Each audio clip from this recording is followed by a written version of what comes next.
have a fire ripping, and I'm indoors. I'm going to do my first attempt at sharing some of Bobbie, the late and great Bobbie Short's research and investigations, and her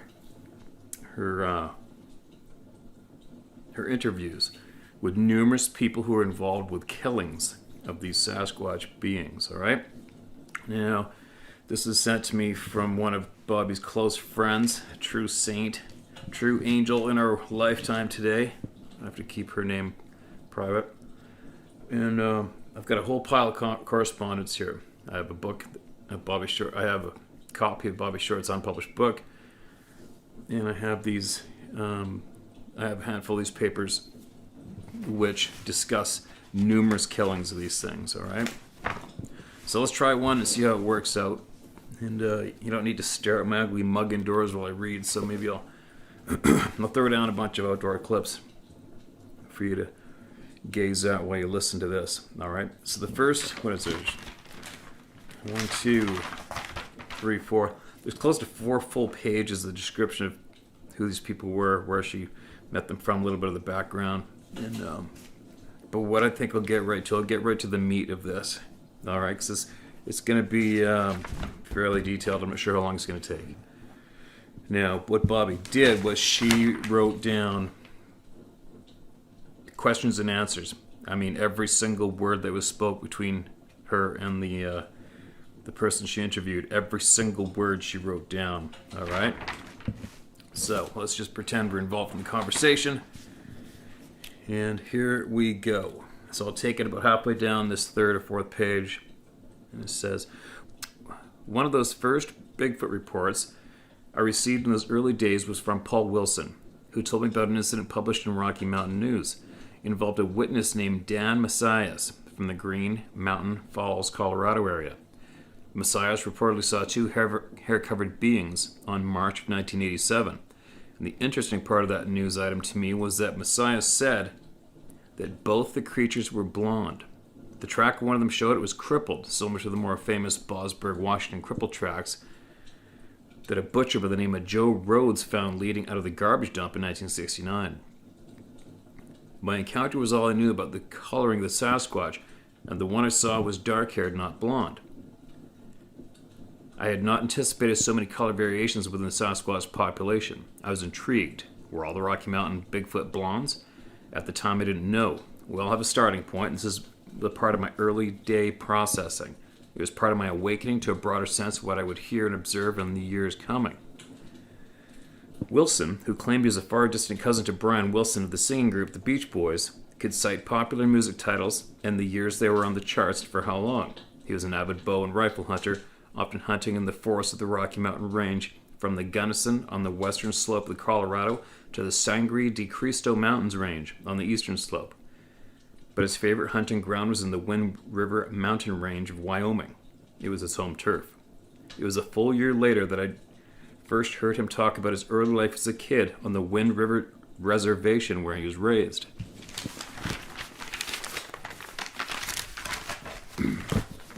Wilson rarely talked about an incident that occurred while bow hunting the Wind River Range with one of his much younger cousins. It involved an accidental arrow into the back of an adult Sasquatch they mistook for a grazing black bear. It is a story I had trouble thinking about, but around a crackling campfire was just the fare any camper likes to hear, and it made us cautiously survey the dark outer edges of the forest that lay beyond the glare of the fire that night. We begged him for the story. He finally relented. I am unable to recall the exact date he finally agreed to tape record a session where he would talk about it with me in detail, but I know it was several years later, maybe 1999. Generally, the shootings I hear about of a Bigfoot are kept pretty much under the wraps, regardless of where they occur.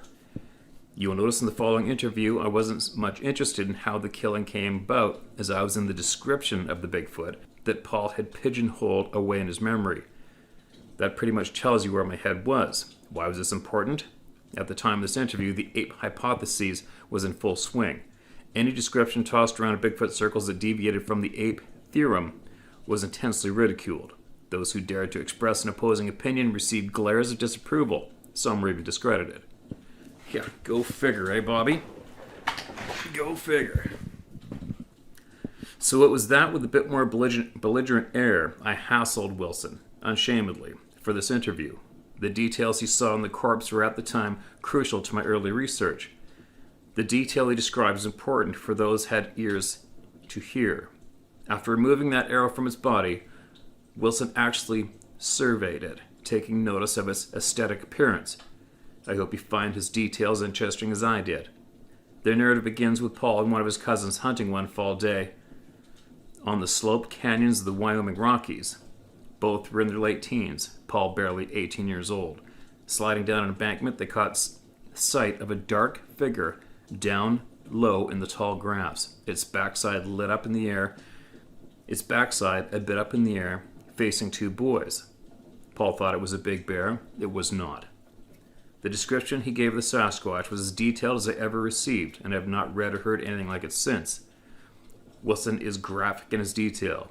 It was his way. His unedited words may be disturbing. Here's the interview.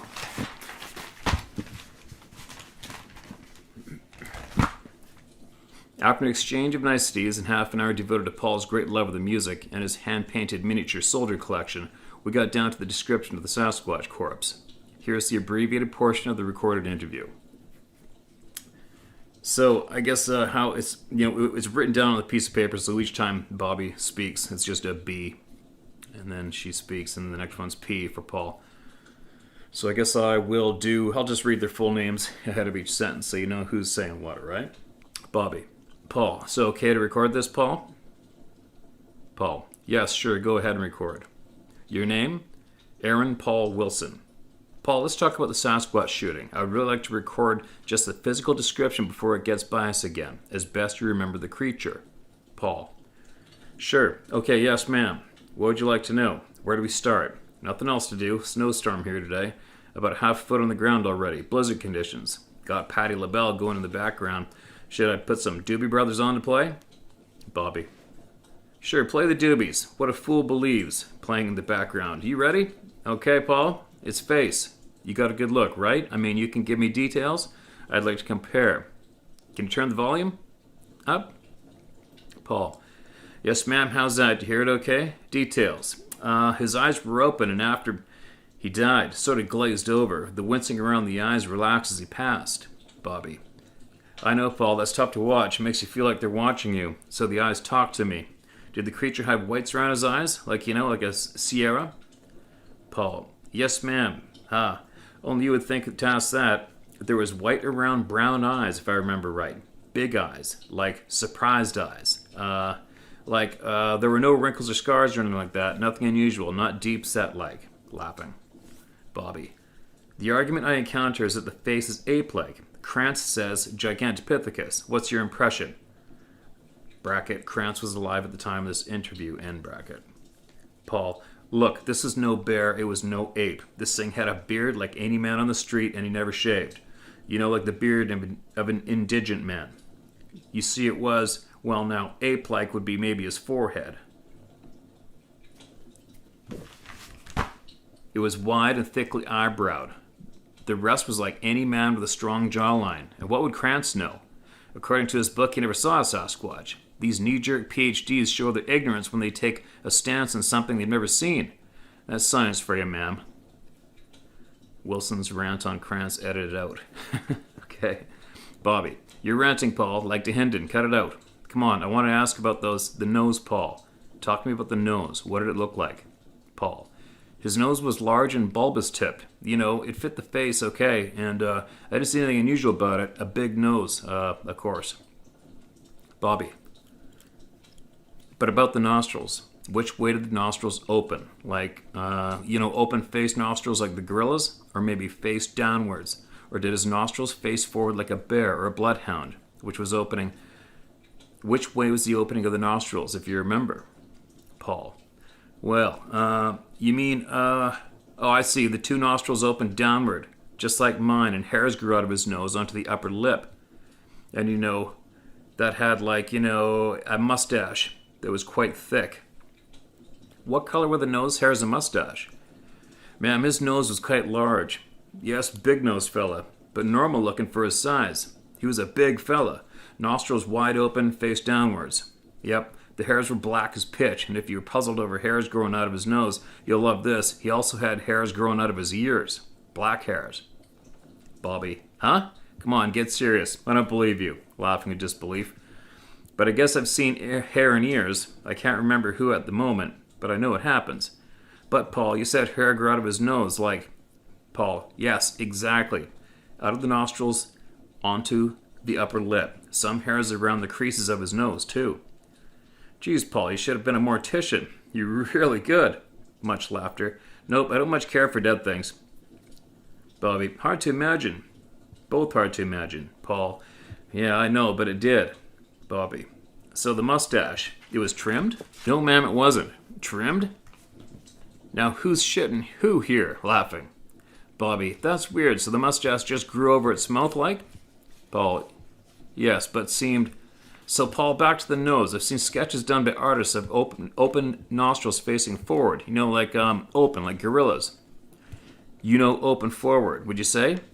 Paul interrupting. No, ma'am, nothing like a gorilla. The nose opening face downwards. It was like my nose in all respects, except his was much larger. He was larger around, you see? Big. Girl, big. Okay, so then tell me this. Was the facial profile prognathic? What? Prognathic. Like as in orangutans. Did the jaw project or just prognathic? Like as in orangutans. Did the jaw project or jut forward? Nope. Was the forehead sloped as with male gorillas? I don't recall it did. No. What was that? Oh, just me popping a stick of gum. Was the head pointed? A shaped conical or unusually shaped in any way you noticed? The head was shaped like mine. I know what you mean, though. No, the top of its head was more like mine, only bigger. In the one you saw, did you see an A-shaped head pointy? Bobbie, no, I didn't, but I don't recall that it was extraordinarily big. When you say big like you do, big like as in what? Paul, his size, you mean? I never saw him standing. He was down, but he was big. Bobbie, okay, that works. You're talking all over body size. Jacques O'Neill big like? Paul, bigger. I think bigger, wider. How tall is O'Neill? 7 foot something? Bobbie, not too sure. It seems like I read somewhere he was over 7'1". Yes, ma'am, he was all that, maybe even more. Wider than a basketball player. You know, thicker, broader, laying there, unmistakably broad through the chest, upper chest. Bobbie, yes, okay. Gee, I wish I could have lingered over his body like you did. Thanks. Now, how about his cheeks? Anything unusual there? Paul, no, ma'am. You mean, like what? His face was like a man, but not like a man. It may be that I remember dimly, but his huge size seems to have distorted his features. Does that make sense? Can you hear this one? Bobbie, who is that? I can't hear that. Can you? Paul, Rick Springfield, Jesse's Girl, 1981. But you like Michael, right? Yes, either Billie Jean, Beat It. What years were those on the charts? Paul, 1982, I believe. Here, this one's for you. What were you doing in 82? Bobbie. Oh, that's Billie Jean. Turn that one up. Back to the cheeks, Paul. Well, like the one I saw had cheeks like two rosy apples. Prominent, high rosy apple cheeks. Paul. Oh no, not that round, but prominent, high-set cheeks. Yes, and a bear of whiskers on the cheeks. Right? His beard started below his cheek level. The face had everything exaggerated because he was so much larger in the face than me. Bobbie, how tall are you again? 5'11" or so? Sounds like his face startled you. Paul, the dying part startled me. I was just a kid, Bobbie. His size did... Damn, he was big. I'm 5'11", yes. Bobbie, you can't guess his height? Paul, we didn't measure or anything like that. We looked him over real. Paul, we didn't measure anything like that. We looked him over real good. He was just massive. Bobbie, are you struggling for a word? Paul, yeah. Do you think he may have been 7 feet or so?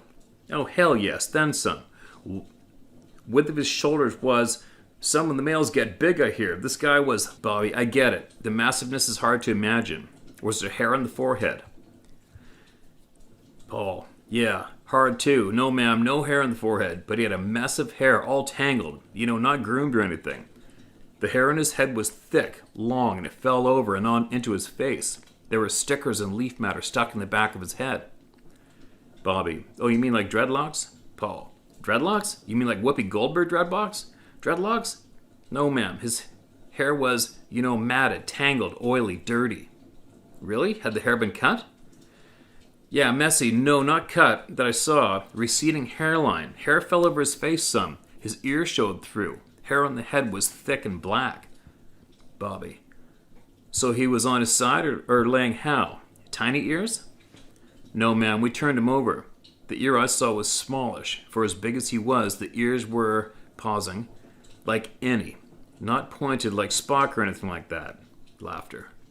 I thought his ears were smallish to me. The ears were small, yes, shaped like mine. Bobbie. You're kidding me, Paul. You turned the body over? Paul. Yes, ma'am, we did. Had to get the arrow out. He was rolled over a couple of times. I was afraid the arrow would be traced back to me at some point in the res. I didn't know. I wasn't thinking logically. At the time we were so pumped and all, you see? Oh, good, Paul. You pulled the arrow out. So then what? His face was down at that point? Crumpled, kinda. On his right side. We were just harebrained kids, and you think you know everything when you're 18, invincible and full of that macho shit. I never saw a man die before. I thought about the Northern Cheyenne tradition that we shouldn't look at the figure of the big man, but too late. Interrupting. What do you mean too late? At seeing him so kind of human looking, yet his features were distorted somewhat. Like, you mean exaggerated? That's it. The brute was big. I mean shockingly big. Everything was exaggerated. So you downed him with one arrow? Yes, ma'am. Do you know about archery? No, nothing. A back shot? Yes. At what distance? I don't remember exactly. Maybe 15, 20 yards through the willows. Maybe more. Not bad considering I was taking a beat up the ass of a bear. Laughter. One arrow? Yes, ma'am. For a kid, you're some shot, I take it. A shot I regret. I guess I grew up that day, all right. Paul, tell me something. You got really close to this character. What about the smell we hear so much about? Did you notice anything like that? No, ma'am. No smell except sweaty. Look, Livy, there was no smell that reeked. No. In lifting up the creature's arms, though, there is the same underarm stink all men have who don't wash or use deodorant. See? Now see what I'm saying? That part may have been a bit stronger than you're used to, though. You see? Really? That was all? Yes, ma'am. I also read Roger Patterson's quote that Patty stank. But now look, Patterson never defined it. Look, this guy, well, his armpit stunk, yes, but there was no reeking odor, no green mushroom cloud that filled the air, nothing that permeated the air like a skunk or spray. You have to be up and over this individual to smell its armpits, you know? You see what I'm saying now? Bobbie. Okay, yes. But now hold on, Paul. So what do we make of the reports we have in the data that describe a reeking foul smell permeating the region a Sasquatch is in?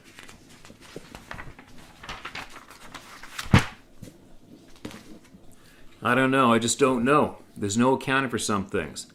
I think they make that shit up. Excuse the language, ma'am. Look, we're going over his body. He was just like mine, but way bigger, more muscular, and of course hairier than most men. The hair may be some evolved thing to help preserve life. I don't know, but there was no place on him that would account for a nasty emission of defensive odor. No. No gases that shot out of his ass, and... You checked out his... Paul. No, I didn't separate his buttocks and look. No, maybe we should have. Bobbie. I didn't catch any odor either, but with all these other reports I thought maybe I missed something, so I'm grateful for your recollections here. Did his armpit smell like... What did his armpit smell like? I know that sounds gross, but... Paul. B.O., plain rancid B.O., but it didn't permeate and fill the air or anything like that a few feet away. I don't remember that we smelled him, but some bears smell awful, like gross. Now, I actually had to lift his arm to get a whiff. I wasn't looking for stink glands, if that is what you mean. If men think they can track these beings by scent in the air, I might argue that point, but dogs? Yes, I don't know, ma'am, where this idea of foul emission of stink comes from, unless imagined or it's attributable to other creatures in the woods. You know, we have stinking civet cats up here in the Rockies, wolverines, skunks, and all manner of weasel family types. Smell worse than the Sasquatch did, and, laughter, I played football with guys who were worse smelling. Bobbie, I get it. Let's move on. Okay, so you removed the arrow. What did you see next? Describe the hairy parts of his body. Paul, the hair from his head was long and tangled down his back, with the hair that grew on his backside. Like he was all matted and caked in blood from him being turned over. It was long off the back of his shoulders, but became short, very short, over his buttocks. The bottom of the butt wasn't so hairy. There was no hair in his chest, but short black hair that came down over the front of his shoulders and sort of spilled over his upper arm, looking like a wild man look about him. There was less hair on the upper arms than the lower arms. Bobbie, did the hair grow evenly over his body? Paul, oh hell no. Some was long, some was short, some places no hair at all. His hair didn't grow evenly. If it did, that wouldn't be natural, would it? He had more hair on his back than anywhere else, long down his sides. Bobbie, I wouldn't think so. Did you see his hands? Would you describe them? Paul, his hands were exactly like mine, only bigger, and the palms were either calloused or fatty-like, and under each finger it was like thicker skin on the undersides of the fingers. I distinctly remember the extraordinary length of the fingers. They were thick and quite lengthy. The skin was not a stark white and not dark brown, but light, not black-skinned, and he had calluses, thick calluses on his palms. His hands were very large. I was impressed at how wide his hands were, like again, a full hand wider than mine. This guy was, pausing to drink his cola, massive, huge. Coughing, his chest, butt, and shoulders, ma'am. Powerful shoulders and upper torso.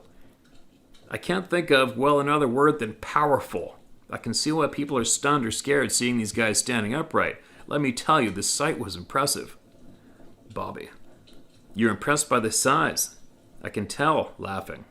Were his hands hairy? Paul, heavy laughter. Are you asking if his palms were hairy? Bobbie, what? No, be serious, Paul. I'm not talking about hairy palms. More laughter. No, ma'am, not hairy like a dog, but there was a tuft of hair on all fingers, just before the knuckles. Top side, hair on tops of his hands, hairy knuckles. Like no hair on the palms of his hands.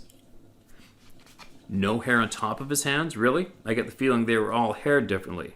Paul, forward of the knuckles there's a thick, tough, little bit of hair, then bare, and onto the fingernails, which are not white, more yellowish ivory. But then, both hands were very bloody. My recollection there may be off some. He grabbed his neck and upper chest. His feet were kicking at the ground. His right arm grabbed, like at his mouth, like he was choking on blood. Where is he bleeding from? And his nose, mouth, upper right neck area where the arrow stuck through and came out. He kept kicking and grabbing at his neck. Blood gushed out of his mouth in spurts. Yeah, probably with each heartbeat. Hard to watch, I'd imagine. Very. But we didn't know what else to do.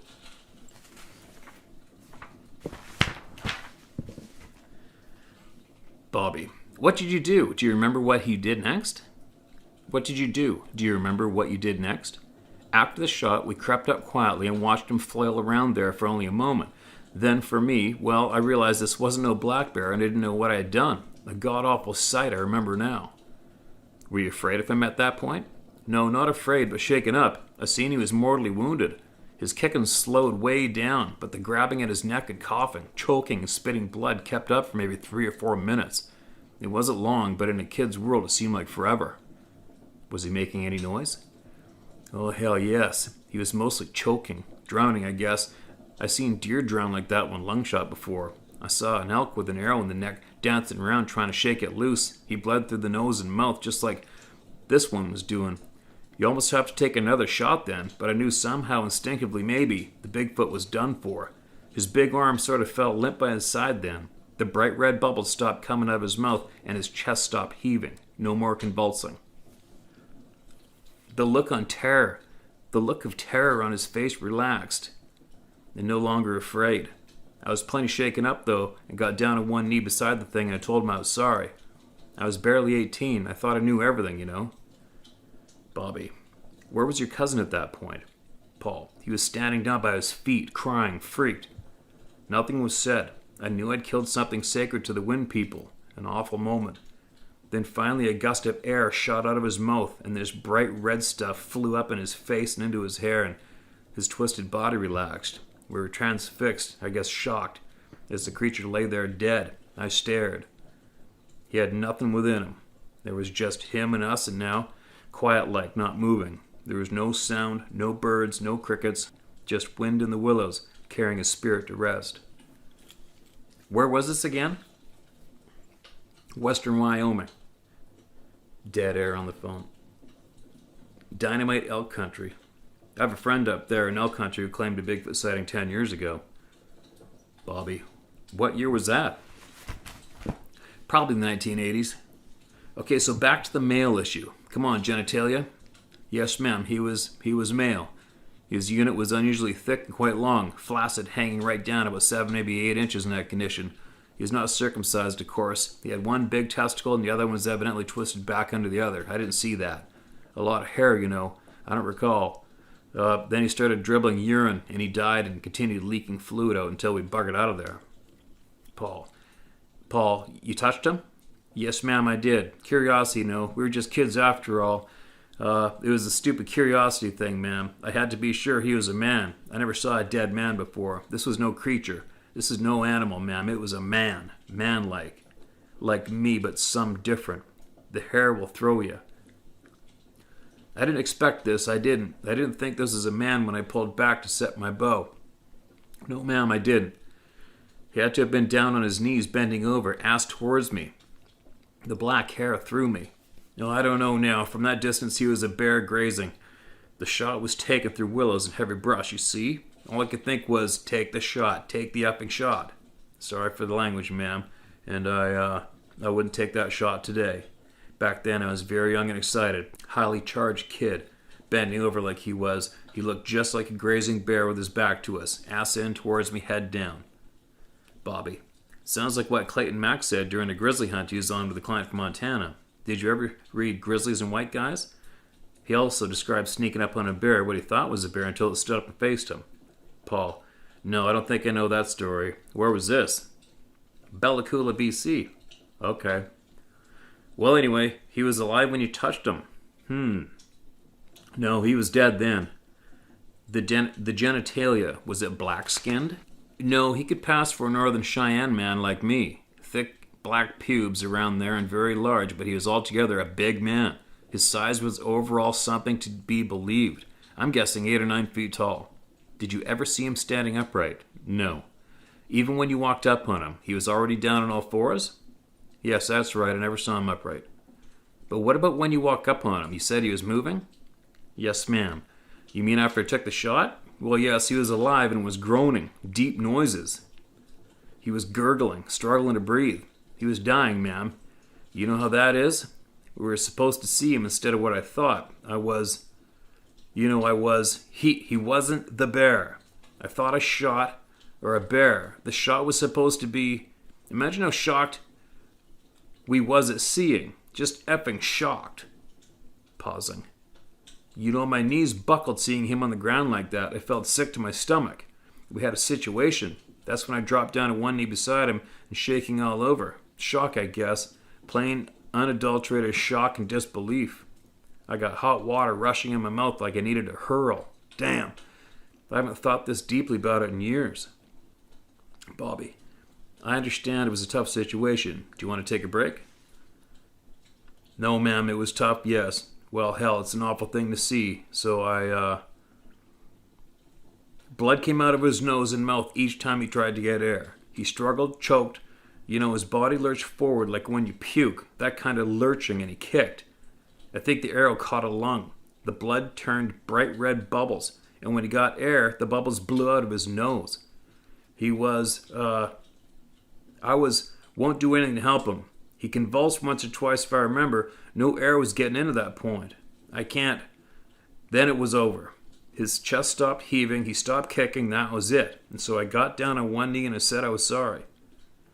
Where did the arrow enter? Left back, under the ribs, entering upwards and came out right base of the neck. Strange angle, but he was bent over. Looked like a grazing bear, I swear. I thought I was shooting a bear up its ass. And then Yes, I know. Did you ever determine why he was bent over? No, but he may have been aware we were there and maybe he was trying to hide from us, I don't know another reason. What was your cousin doing? He was jumping around yelling, "This isn't a bear! Shit, this isn't a bear!" Laced with other profanities like that. I don't remember his exact words. We were both upset. Alarmed and in shock. He showed it physically. He was younger than me, maybe not quite 15 or so. Did we talk about the creature's height? Don't know. I never did see him full up, only bent over, but he was plenty big laying there on the ground like that, maybe 8 or 9 feet tall, 450, 500 plus pounds maybe. We didn't measure. No time to really know for sure, no time, and nothing to measure with. I never thought of anything like measuring. The hair was black all over. Yes, ma'am, it was. What did you think he was doing there? I don't know. We didn't think about that. But hiding from us, like maybe hunched down hiding. What happened next? What did you do? We didn't know what to do. Shock makes you think crazy, twisted things. I wasn't rational at all, sad to say. It's like exaggerated in slow-mo. I never thought I would see one of these things. Big figure, big foot, You hear about them. Hunters talk about them. But I mostly engage talk about little people, not this. But of course I knew them from my grandmother. And, I haven't known anyone of my own people who killed one of them. Not my generation, anyway. Lots have seen them.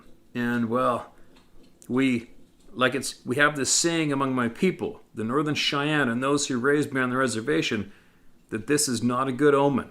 To see one is thought to be bad enough. To kill one is, well, it's like the worst omen, the very worst. What kind of omen, Paul? Our tradition is that you see one as bad luck. To kill, well, the portent is a short life, a very short life. Do you believe that?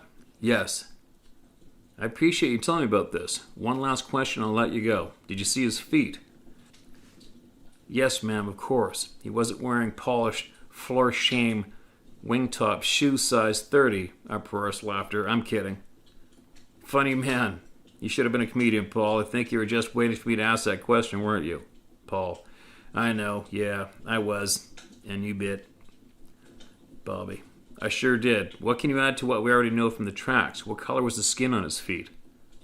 Paul. Well, the feet were lengthy. I don't know how long they were. Were not entirely flat, but quite thick. The skin was not black like chimpanzee skin. It was the same color as my feet. His color, where we could see it, it was like mine. Indian skin. Tan complexion color. He could pass for a Cheyenne man, no problem. Thick? As in stupid? Bobbie. No, laughing. That's funny. Like a calloused padded what? Or thick regular skin what? Paul. Yes, the bottoms felt like real thick canvas. Thickly padded. Hard to the touch. His heels had a lot of cracks in the bottom, like dried out feet would get. His legs were heavy, with hair. Long, thick, curly-like hair over top of his foot. You touched his foot? You're really curious. Yes, I did. Hell, I didn't know why I'd touch him in the first place. You do weird shit when in shock and a stupid kid. I was just a frightened kid then, His feet, well, they felt like thick canvas. Very thick canvas. Rough hide with scars. I have a better word to help you visualize. His feet felt like dried out deer hide, ma'am. You know what that feels like, don't you? The tops of his feet were hairy over the ankles. Thick hair there. Did this one have enough hair to stay warm in the winter, Paul? Oh, hell no. Did the one you saw? Bobbie. No, not even. And I'm really curious about winter survival and all. Bobbie. Oh, I almost forgot. What about the eye teeth? Cuspids. Did he have fangs? Paul, like elongated eye teeth? Did you canine-like fangs? Paul. No, nothing like fangs, but his teeth were crooked, if that helps. What I could see was twisted uppers, front, and I think, yes, lowers, but we didn't check out the back teeth. His mouth was all bloody, actually gushing until he breathed his last breath, and then it just dribbled onto the dirt. I don't remember any fangs. Fangs? Are you kidding me? Bobbie. No, I'm not. I have reports of pointed eye teeth, mostly from people who think they're apes, and a few dogman reports. But can you talk about the skull shape again? Fangs? Here writes fangs. Seriously? Yes, ma'am. It was a receding hairline, but the head shape was like any other big man. It was larger, like larger than mine. Bobbie. Pointed? Cone-shaped? Paul. No. No, not a pointed head. I told you no. And no hair on the forehead, but thick, bushy eyebrows. Head-like, shaped like mine, but it was not a gorilla-shaped head if that's what you're going for. Is that what you're after? No, Bobbie. No, I heard it said... no. I heard said some have pointed heads. Others say slope forehead like the mountain gorilla. Sometimes I think that gets confused with one imagines a sagittal crest looks like. So I asked, and you know, Paul, I didn't see a pointed head either. But you know, people say conical head. And I think that those people have preconditioned mindsets by something they've seen previously. You know, I think these witnesses in the shock are often influenced by photograph they've seen before their actual visual. They may be influenced deliberately or unintentionally, I don't know. But for a while, the conical head was reported at the same time, reported by people who likened their visual to the creature in the film attributed to Roger Patterson. Funny, but after M.K. Davis provided film assurances that the conical head swayed with every step the creature took, there were no more reports of conical heads. Is that wild or what? Witnesses seemed reluctant to say conical after they realized the pointedness was hair moving. Anyway, trends like that come and go over the years in research. They say they have no neck. What did you see? Paul. Yes, a neck, short, covered with his hair and beard. He was heavily bearded, and under the chin, down his neck and onto his chest, like that. The beard was long, like, unshaven. His hair around his Adam's apple was very long and thick. Sagittal crest? My dear, any crest, if he had one, wouldn't show through all that hair on his head. So I don't know, probably not, but I don't know. Bobbie. Okay, thanks. Then what did you guys do? Paul. We were looking him over some, couldn't believe our eyes. I remember in flash thoughts, some more vivid than others. We must have spent several minutes looking him over, as much as 20-30 minutes may have gone by. He was just unbelievable. Then, that was when we heard a distant scream, like a big puma, and it was answered by another much louder scream within yards of us, or it seemed like. It rattled us back to a healthy state of reality. The hair on my arm stood straight up. The situation we were in, it brought me out of the dazed moment I was in. You see, this is now like flash thoughts, happen fast. But now, it wasn't probably that fast. I don't know anymore. But damn it, scared me. The scream, you know? I feared the worst, like there was another Bigfoot of this guy's size still out there looking for this dead guy. We didn't know what. I grabbed my cousin's shoulder real hard. He was younger than me, really shook up. I pointed the way out of there. No words were exchanged. We both knew. We both knew we had to get the hell out of there and back to the truck.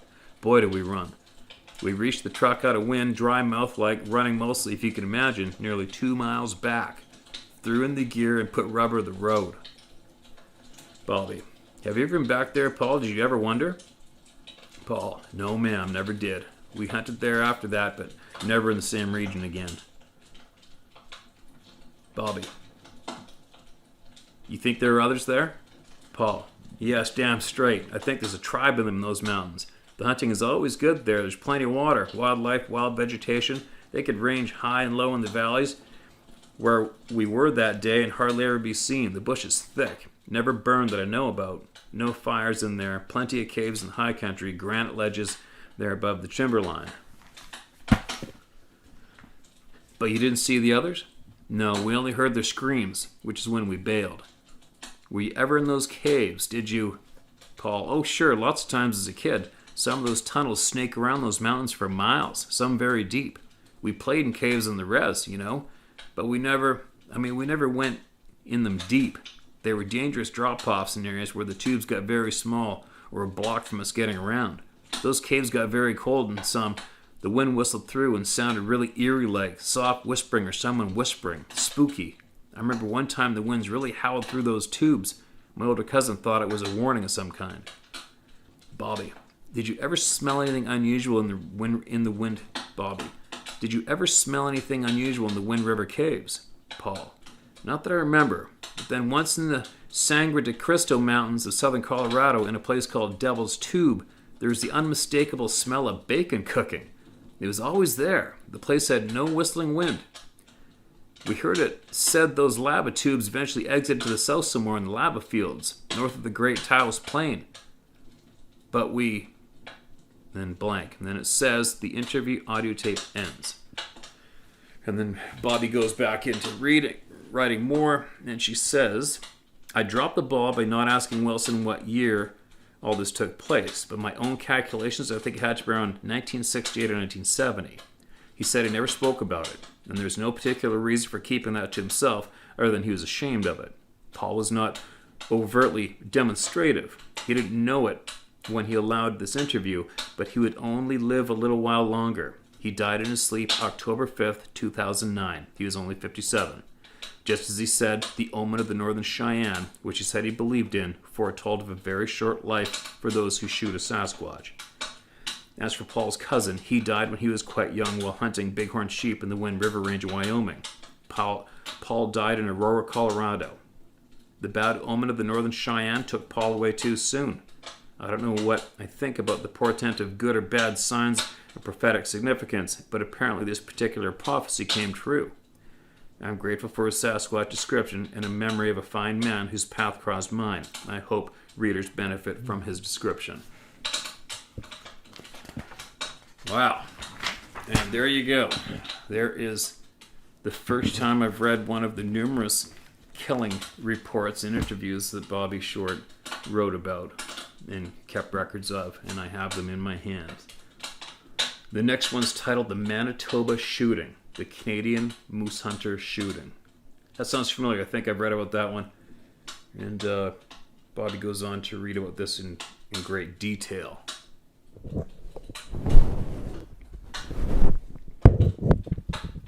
But anyway, let's try this one for the first time, you guys. And we'll do this again. And I will get through all these in honor of the late and great Bobbie Short. And I hope she rests in peace, and I hope that this puts somewhat of a smile on her face that I'm sharing all of these. I'm going to share all of this with all of you. And we can all thank the kind, sweet woman who mailed all this information to me. So there you go. Hope this wasn't too annoying with the crackling fire in the background and the echo of being inside, but I guess it's a little better than having the sun glaze off of these pages, or the snow hit it, or the sleet or the rain hit it, or the wind. So I guess I'm gonna have to I'll have to do these series of reads from indoors. Well, there you go. Be safe out there, you guys.